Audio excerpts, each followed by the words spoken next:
हरे कृष्णा, राधे राधे। दोस्तों, स्वागत है आपका हमारे चैनल शिखा भक्ति धारा में। आप सभी लोगों को कार्तिक मास के पावन पर्व की हार्दिक शुभकामनाएं। आज हम आपको कार्तिक मास के महत्तम की कथा यानी अध्याय 24 श्रवण कराएंगे। तो चलिए वीडियो शुरू करते हैं। श्री गणपति महाराज की जय, गुरुदेव महाराज की जय, श्री हरि नारायण भगवान की जय, तुलसा महारानी की जय। लिखवाओ से निज दया से सुंदर भाव बताकर कार्तिक मास 24वां अध्याय सुनो सुधाकर। राजा पृथु बोले, हे मुनि श्रेष्ठ, आपने तुलसी के इतिहास, व्रत, महत्तम के विषय में कहा। अब आप कृपा करके मुझे ये बताइए कि कार्तिक मास में क्या और भी देवताओं का पूजन होता है, ये भी विस्तार पूर्वक बताइए। नारद जी बोले, पूर्व काल की बात है। सहस्त्र पर्वत पर करवीकर में धर्मदत्त नामक विख्यात कोई धर्मज्ञ ब्राह्मण रहते थे। एक दिन कार्तिक मास में भगवान विष्णु के समीप जागरण करने के लिए वे भगवान के मंदिर की ओर चले। उस समय एक प्रहर रात बाकी थी। भगवान के पूजन की सामग्री साथ लिए जाते हुए ब्राह्मण ने मार्ग में देखा कि एक भयंकर राक्षसी आ रही है।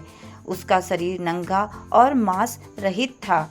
उसके बड़े बड़े दांत, लपकती हुई जीभ और लाल नेत्र देखकर ब्राह्मण भय से थर्रा उठे। उनका सारा शरीर कांपने लगा। उन्होंने साहस करके पूजा की सामग्री तथा जल से ही उस राक्षसी के ऊपर प्रहार किया। उन्होंने हरि नाम का स्मरण करके तुलसी दल मिश्रित जल से उसको मारा था, इसलिए उसका सारा पातक नष्ट हो गया। अब उसे अपने पूर्व जन्म के कर्मों के परिणाम स्वरूप प्राप्त हुई दुर्दशा का स्मरण हो आया। उसने ब्राह्मण को दंडवत प्रणाम करके इस प्रकार से कहा, ब्रह्मान, मैं पूर्व जन्म के कर्मों के फल से इस दशा को पहुँची हूँ। अब मुझे किस प्रकार उत्तम गति प्राप्त होगी। धर्मदत्त ने उसे इस प्रकार प्रणाम करते देखकर आश्चर्यचकित होते हुए पूछा, किस कर्म के फल से तुम इस दशा को पहुंची हो? कहाँ की रहने वाली हो? तुम्हारा नाम क्या है और आचार व्यवहार कैसा है? ये सारी बातें मुझे बताओ। उस राक्षसी का नाम कलहा था। कलहा बोली, ब्रह्मान, मेरे पूर्व जन्म की बात है। सौराष्ट्र नगर में भिक्षु नामक एक ब्राह्मण रहते थे। मैं उनकी पत्नी थी। मेरा नाम कलहा था और मैं बड़े क्रूर स्वभाव की स्त्री थी। मैंने वचन से भी कभी अपने पति का भला नहीं किया, उन्हें कभी मीठा भोजन नहीं परोसा, सदा अपने स्वामी को धोखा ही देती रही। मुझे कलह विशेष प्रिय था, इसलिए मेरे पति का मन मुझसे ज़्यादा उद्विग्न रहा करता था। अंतोगत्वा उन्होंने दूसरी स्त्री से विवाह करने का निश्चय कर लिया। तब मैंने विष खाकर अपने प्राण त्याग दिए। फिर यमराज के दूत आए और मुझे बांधकर पीटते हुए यमलोक में ले गए। वहाँ यमराज ने मुझे देखकर चित्रगुप्त से पूछा, चित्रगुप्त, देखो तो सही, इसने कैसा कर्म किया है।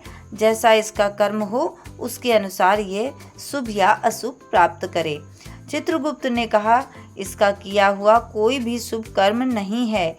ये स्वयं मिठाइयाँ उड़ाती थी और अपने स्वामी को उसमें से कुछ भी नहीं देती थी। इसने सदा अपने स्वामी से द्वेष किया है, इसलिए ये चमगादुरी होकर रहे तथा सदा कलह के में ही इसकी प्रवृत्ति रही है। इसलिए ये विष्ठाभोजी सुकरी की योनि में रहे। जिस बर्तन में भोजन बनाया जाता है उसी में ये सदा अकेली खाया करती थी। अतः उसके दोष से ये अपनी ही संतान का भ्रण करने वाली बिल्ली हो। इसने अपने पति को निमित्त बनाकर आत्मघात किया है, इसलिए ये अत्यंत निंदनीय स्त्री प्रेत के शरीर में भी कुछ काल तक अकेली ही रहे। इसे यमदूतों द्वारा निर्जल प्रदेश में भेज देना चाहिए, वहाँ दीर्घ काल तक ये प्रेत के शरीर में निवास करे। उसके बाद यह पापनी शेष 3 योनियों का भी उपभोग करेगी। कलह ने कहा, विप्रवर, मैं वही पापनी कला हूँ। इस प्रेत शरीर में आया मुझे 500 वर्ष बीत चुके हैं। मैं सदैव भूख प्यास से पीड़ित रहा करती हूँ। एक बनिए के शरीर में प्रवेश करके मैं इस दक्षिण देश में कृष्णा और वेणी के संगम तक आई हूँ। ज्यों ही संगम तट पर पहुँची त्यों ही भगवान शिव और विष्णु के पार्षदों ने मुझे बलपूर्वक बनिए के शरीर से दूर भगा दिया। तब से मैं भूख और का कष्ट सहन करती हुई इधर उधर घूम रही हूँ। इतने में ही आपके ऊपर मेरी दृष्टि पड़ी। आपके हाथ में से तुलसी मिश्रित जल का संसर्ग पाकर मेरे सब पाप नष्ट हो गए हैं। द्विजश्रेष्ठ, आप ही कोई उपाय बताइए।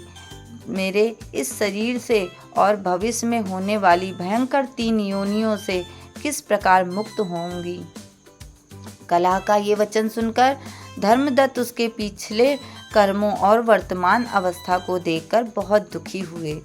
फिर उसने बहुत सोच विचार करने के बाद कहा, धर्मदत्त जी के कथन की कथा का वर्णन 25वें अध्याय में किया जाएगा। इस प्रकार कार्तिक मास के कथा 24वां अध्याय समाप्त हुआ। आप सभी लोगों को एक बार फिर से कार्तिक पर्व की हार्दिक शुभकामनाएं। आप सभी लोगों का दिन मंगलमय हो। अगली कथा लेकर फिर प्रस्तुत होंगे। तब तक के लिए वीडियो को विराम देते हैं। आप सभी लोग को अगर वीडियो अच्छा लगा हो, वीडियो पसंद आया हो, वीडियो में दी गई जानकारी अच्छी लगी हो तो प्लीज़ लाइक, शेयर व सब्सक्राइब करें। राधे राधे।